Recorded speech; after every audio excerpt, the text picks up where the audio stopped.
రే మధ్యాహ్నం నుంచి ఏం తినలేదురా, చాలా ఆకలి అవుతా ఉంది. అన్నా ఒక నిమిషం ఇక్కడే ఉండన్నా, ఇప్పుడే వస్తాను. సరే. ఈ షాప్లో ఎవరు ఉన్నట్టు లేరు, డబ్బులు కొట్టేద్దాం. రే ఏంట్రా షాప్ లో ఎవరు లేరని దొంగతనం చేస్తున్నావా? చూడ్డానికి చదువుకునే వాళ్ళు లెక్కున్నావు, ఇలా దొంగతనం చేస్తావా? నీకు అమ్మ నాన్న ఎవరు లేరా? అన్నా నాకు అమ్మా నాన్న ఎవరు లేరన్నా, నాకు ఉన్నదంతా మా అన్న ఒక్కడే. ఎక్కడున్నాడ్రా మీ అన్నయ్య? అక్కడ ఉన్నాడన్నా. అయ్యో పాపం గుడ్డోడు అనుకుంటా.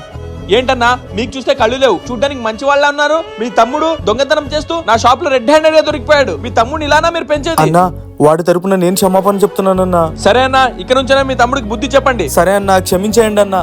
అన్నా నన్ను క్షమించన్నా.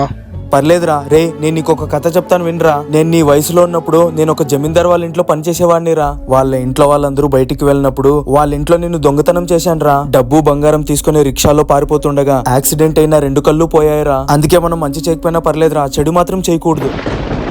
నన్ను క్షమించన్నా.